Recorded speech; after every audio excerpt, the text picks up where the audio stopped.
राधे दोस्तों, कैसे हैं आप सब। उम्मीद है अच्छे होंगे। मैं भी बहुत बढ़िया हूं दोस्तों। स्वागत है आपका आपके अपने यूट्यूब चैनल में स्टार्ट विद आदित्य में। तो दोस्तों आज मैं आपको नेट के जो कि आपका पेपर 16 तारीख को था, 18 को हो गया है, 18 जून को पेपर होगा। और इस बार पेपर जो है वो आपका पेन और OMR शीट पे होगा, ऑफलाइन होगा। तो मैं आपको 16वें प्रश्न से आज प्रश्न करा रहा हूँ। 15 प्रश्न मैंने पहले करा दिए थे। आपको पता है जैसा कि पेपर 1 में पूरे 50 प्रश्न आते हैं। और अभी तक अगर आपने दोस्तों तैयारी शुरू नहीं की है या आपकी तैयारी पूरी हो चुकी है तो PYQ देखना शुरू कर दीजिए। और वीडियो को अगर आप थोड़ा देखते हैं उसकी क्वालिटी की वजह से तो उसको एंड तक ज़रूर देखिए, क्योंकि क्वालिटी से ज़्यादा इसमें जो मैटर है जो आपका वो बहुत ज़्यादा इम्पोर्टेंट है, बहुत ही अच्छा है। तो चलिए शुरू करते हैं। संप्रेषण की गांधीवादी विधि को किस रूप में जाना जाता है? तो हम पढ़ेंगे गैर ए और विकल्प है जो आपका वो है गैर प्रौद्योगिकीय, बी वृहत, सी वैयक्तिक और डी मास लाइन। तो डी जो है वो आपका सही है। संप्रेषण की गांधीवादी विधि को मास लाइन के रूप में जाना जाता है। महात्मा गांधी एक प्रभावी संचारक थे। वे एक साथ लाखों लोगों से संवाद स्थापित कर सकते थे, इसलिए महात्मा गांधी को मास लीडर एवं उनकी पद्धति को मास लाइन कहा जाता है। चलिए दोस्तों अगले प्रश्न की ओर चलते हैं। आधुनिक जनसंचार की क्या विशेषता है? तो ए है विकीर्ण, बी है अनवरत, सी है निश्चित कार्यक्रम पर आधारित, डी है प्रौद्योगिकी पर अधिक निर्भर नहीं, ई है मीडिया के उपयोग पर निर्भर। तो आपको बताना है दोस्तों, आपका ए जो ऑप्शन है वो केवल ए, बी और सी सही हैं। बी ऑप्शन है बी, सी और ई सही हैं। सी ऑप्शन है सी, डी और ई सही हैं। डी ऑप्शन है ए, डी और ई सही हैं। तो दोस्तों बी जो विकल्प है वो आपका सही उत्तर है। बी है बी, सी और ई आपके सही हैं। देखिए यहाँ आपको डायग्राम के थ्रू भी समझाया गया है और सारे पॉइंट्स दिए हुए हैं। देखिए आधुनिक जनसंचार की विशेषताएं, first point, second, third, fourth, fifth, six, इस पूरा आपको दिया हुआ है। चलिए अगले प्रश्न की ओर चलते हैं। अगला प्रश्न है, यहाँ पे दो कथन दिए हुए हैं। आपको पता है कथन वाले प्रश्न आते हैं तो सुमेलन भी बहुत आता है, कंप्यूटर के प्रश्न आते हैं। तो कथन दो दिए हुए हैं। कथन एक है, संप्रेषण का प्राथमिक कार्य शुरू होता है जब कोई व्यक्ति खास भाषा संकेत का प्रयोग करने का निर्णय लेता है जिसकी मानकीकृत व्याख्या की जा सकती है और जिसकी परिणति सामान्य अर्थ के रूप में होती है। तो कथन दो है आपका, अर्थ छवियों के प्रति आंतरिक व्यक्तिनिष्ठ प्रतिक्रियाओं, व्याख्याओं, प्रयोग किए गए शब्दों से उत्पन्न भावनाओं और भावों से संबंधित है। उपयुक्त कथनों के आलोक में नीचे दिए गए विकल्पों में से सबसे उपयुक्त उत्तर का चयन कीजिए। तो आपका पहला विकल्प है कथन एक और दो दोनों सही हैं। दोस्तों ये विकल्प इनके हमेशा समान रहते हैं। जब कथन एक और दो आएंगे तो विकल्प ऐसे ही आएंगे। कथन एक और दो दोनों गलत हैं। कथन एक सही है किंतु कथन दो गलत हैं। कथन एक गलत है किंतु कथन दो सही है। तो ए जो विकल्प है दोस्तों आपका वो सही है। कथन एक और दो दोनों सही हैं। चलिए अगले प्रश्न की ओर चलते हैं। अगला प्रश्न है आपका, कार्टलिप और अन्य की सूची के अनुसार प्रभावी संप्रेषण के कारकों का सही क्रम क्या है? इनाम का वादा, बी है संदेश की स्पष्टता, सी है संगतता, डी है विश्वास का वातावरण और ई है सहभागी संदर्भ। तो नीचे जो आपके विकल्प दिए हैं वो है दोस्तों, ए विकल्प है ए, बी, डी, ई, सी, इनको हमें क्रम में लगाना है। बी है सी, डी, ई, ए, बी, सी है डी, ई, ए, बी, सी और डी है ई, ए, सी, डी, बी। तो विकल्प सी जो है वो आपका सही है। सबसे पहले विश्वास का वातावरण, फिर सहभागी संदर्भ, उसके बाद आपका ए, फिर बी, फिर सी। चलिए अगले, इनाम का वादा, संदेश की स्पष्टता और संगतता। चलिए अगले प्रश्न की ओर चलते हैं। अगला प्रश्न है आपका दोस्तों जो है,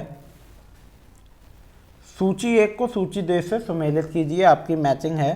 तो द्वार, रक्षण, गेट कीपिंग, फुसलाना, एंट्रोपी और स्मृति, इधर आपके इनको सुमेलित करना है। तो आपके विकल्प दिए हुए हैं दोस्तों।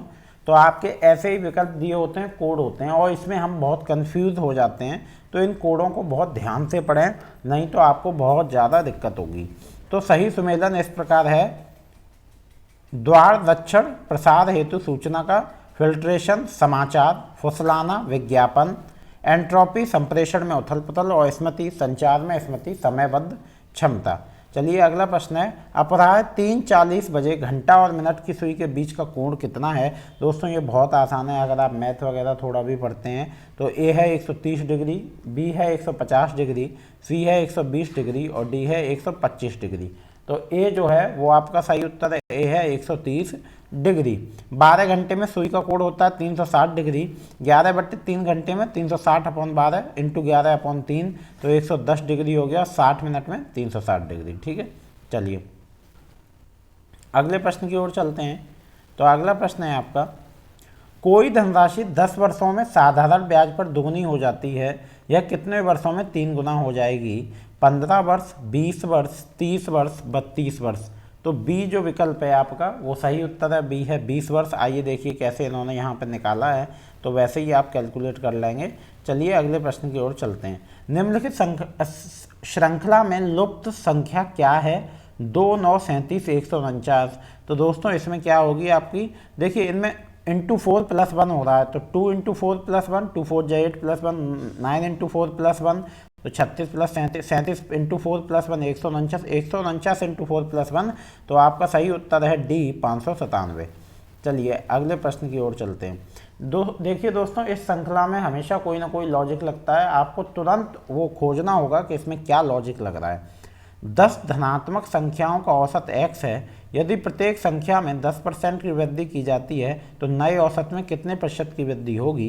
ए 12%, बी 11%, सी 10% और डी 8%। तो सी जो विकल्प है वो आपका सही उत्तर है, सी होगा 10%। माना संख्या x1, x2, x3 तक x10 तक है, तो आपने प्रश्नानुसार अपॉन 10 कर दिया तो निकल के आ गया आपका 10% अधिक है। चलिए अगला प्रश्न है आपका, 2 कथन है तो हमको बताने, मैंने आपको बताया इनके विकल्प हमेशा समान रहते हैं। कथन 1 है 9 के प्रथम 20 अपवर्तियों का औसत 92.5 है। कथन 2 है 11 के प्रथम 10 अपवर्तियों का औसत 60.5 है। तो उपयुक्त कथनों के आलोक में नीचे दिए गए विकल्पों में से सबसे उपयुक्त उत्तर का चयन कीजिए। कथन 1 और 2 दोनों सही हैं, कथन 1 और 2 दोनों गलत हैं, कथन 1 सही है किंतु कथन 2 गलत है, कथन 1 गलत है किंतु कथन 2 सही है। तो डी जो है वो आपका सही है, कथन 1 गलत है किंतु कथन 2 सही है। देखिए यहाँ इन्होंने सॉल्व किया है पूरा, तो इसे आप देख सकते हैं। चलिए अगले प्रश्न की ओर चलते हैं। निम्नलिखित में से कौन से कथन सत्य हैं। ए सही और गलत पद युक्तियों पर लागू होते हैं, बी सही और गलत पद कथनों पर लागू होते हैं, सी वैध और अवैध पद युक्तियों पर लागू होते हैं, डी सशक्त कोजेंट और गैर सशक्त नॉन कोजेंट कथनों पर लागू होते हैं। तो आपको बताना है, तो आपका जो सही विकल्प है दोस्तों वो है आपका केवल बी और सी। तो बी और सी है सही और गलत पद कथनों पर लागू होते हैं, सी है वैध और अवैध पद युक्तियों पर लागू होते हैं। चलिए अगले प्रश्न की ओर चलते हैं। कथन 1 2 विपरीत कथनों में से दोनों गलत नहीं हो सकते हैं। कथन 2 है 2 विपरीत कथनों में से दोनों सही नहीं हो सकते हैं। तो उपयुक्त कथनों के आलोक में नीचे दिए गए विकल्पों में से सही उत्तर का चयन कीजिए। कथन 1 और 2 दोनों सही हैं, कथन 1 और 2 दोनों गलत हैं, कथन 1 सही है लेकिन कथन 2 गलत है, कथन 1 गलत है लेकिन कथन 2 सही है। तो डी जो है दोस्तों वो आपका सही उत्तर है, डी है कथन 1 गलत है लेकिन कथन 2 सही है। अगला प्रश्न है आपका, नीचे दिए गए तर्कों के दोष की पहचान कीजिए। कोई त्रासद अभिनेता प्रसन्न व्यक्ति नहीं होते हैं, कुछ हास्य अभिनेता प्रसन्न व्यक्ति नहीं होते हैं, अतः कुछ हास्य अभिनेता त्रासद अभिनेता नहीं होते हैं। ए है अव्याप्त हेतु दोष, बी है अव्याप्त साध्य दोष, सी है व्यावर्तक आधार वाक्य दोष और डी है अस्तित्व दोष। तो सी आपका सही है, व्यावर्तक आधार वाक्य दोष। चलिए अगले प्रश्न की ओर चलते हैं। न्याय दर्शन के अनुसार प्रारंभ से अंत तक अनुमान के सही क्रम की पहचान कीजिए। उदाहरण हेतु प्रतिज्ञा निगमन उपनय। तो नीचे दिए गए विकल्प में से सही उत्तर का चयन कीजिए। तो वो है आपका डी CBAE डी, प्रतिज्ञा हेतु उदाहरण और उपनय और निगमन। ठीक है दोस्तों, चलिए अगले प्रश्न की ओर चलते हैं। दो कथन दिए गए हैं। कथन 1 है न्याय दर्शन में सामान्य यूनिवर्सल के माध्यम से विशेष का अनुमान किया जाता है। कथन 2 है न्याय दर्शन में विशेष के माध्यम से सामान्य यूनिवर्सल का अनुमान किया जाता है। तो आपको बताने मैंने आपको बताया इनके विकल्प समान रहते हैं। तो इसमें जो है आपका पहला जो कथन है वो सही है और दूसरा कथन जो है वो आपका गलत है। तो यहाँ पे मैंने आपको आज फिर 15 प्रश्न कराए हैं। अगली वीडियो में आपको और प्रश्न कराऊंगा। चैनल से जुड़े रहिए, मिलते हैं अगले वीडियो में। राधे राधे, धन्यवाद।